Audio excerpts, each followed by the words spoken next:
Back as promised at Casa Emanuel. Penn State Pitt going to meet for the third time in the last 3 seasons.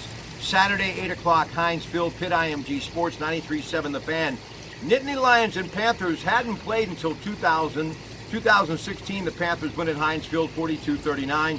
2017, Penn State wins at Happy Valley 33-14. It's the 99th meeting, 51-43-4 advantage Pitt.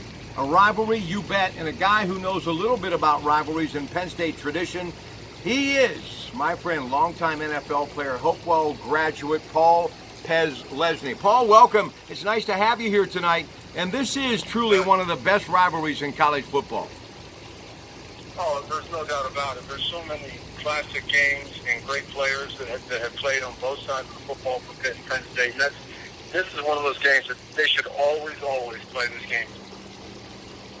Hey, let's talk about Pitt. They got a balanced attack, and they're trying to work on that. And obviously, Penn State had a rough time against Appalachian State. But as Coach Franklin said, you're going to have those games.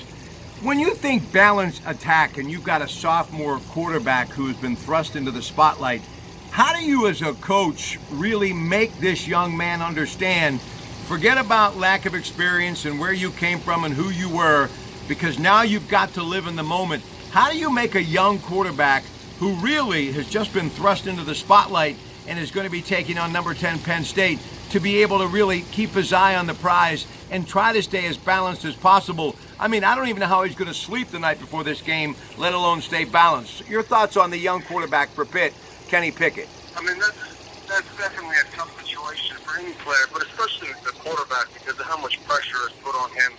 But I would say just with a situation like that, just enjoy the moment.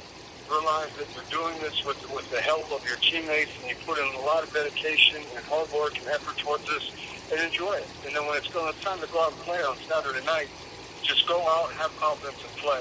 That's hard. It's very easy to say that. It's very hard to do, but I mean, I think just in a situation like that where you're playing one of the greatest rivalries in college football, just go out and have confidence and enjoy it. You know, one of the things that showed me a bright spot for the Panthers was their defense, and they were really good against Albany. They applied a good deal of pressure to help cut down on any deficiencies that they've had in the secondary. So you know the Panthers' defense is getting better. When you think of Penn State, Saquon Barkley obviously gone now, playing with the New York Giants, and I think is a future Hall of Famer. He's got that kind of skill set. But you got a guy right now who is one of the favorites to win the Heisman Trophy, and rightfully so, quarterback Todd McSorley. Now, last year, he passed for only 164 yards against Pitt. What does Todd McSorley bring to the table for Coach Franklin and Penn State?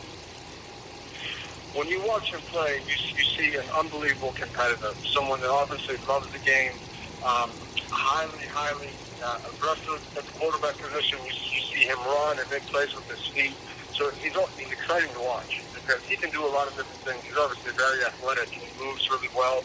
And then he throws the ball downfield well. So it's always exciting to see him because he's very talented, very mobile, and he can make anything happen at any time. Paul Lesney, longtime NFL player, recently retiring with Jacksonville, and of course All-American at Penn State, and a graduate at Hopewell High School. One more thing, and then we'll come back and talk a little Steelers-Browns, and that's one of the reasons you're here tonight, and will be with me as many times as you can throughout the NFL season to talk Steelers football.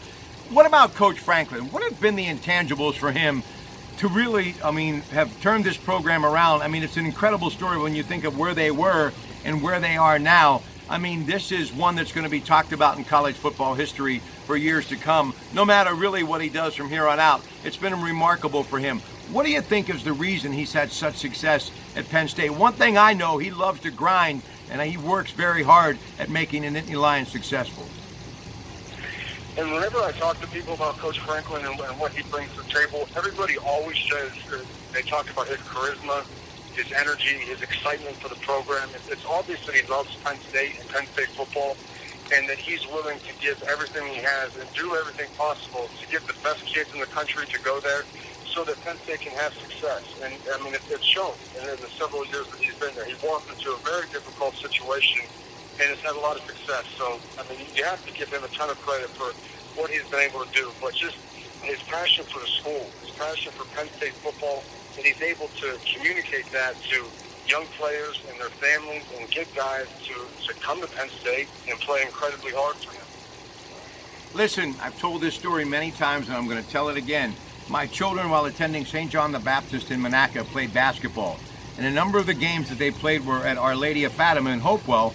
And on the picture in the gymnasium was a huge poster of this man who was a graduate of that school. And I said, look, this is why you go to Catholic school. This is who you should strive to be.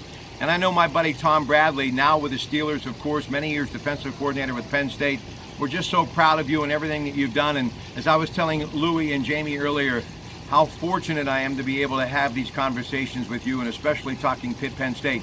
So we're going to take a break. Paul Pez, Leslie, and I return in just a couple of moments to break down the Steelers in Cleveland. That game Sunday at 1. Also want to remind you, here's what we're going to be doing Sunday with the folks at Coons Market. From 11 a.m. until noon, we'll be at the McKnight Road Store talking tailgate recipes. It's a special edition of the Coons Cooking Hour. And then between noon and 1, Greg Dalis and Ted Arnaud and I, we walk the line, we pick our winners against the weekly spread, and of course, a lot of stuff concerning Cleveland hosting Pittsburgh. So that's just a few news and notes. We'll be back with more. Stay with us tonight. Casa de Emanuel, your Pratte Pack. Good evening.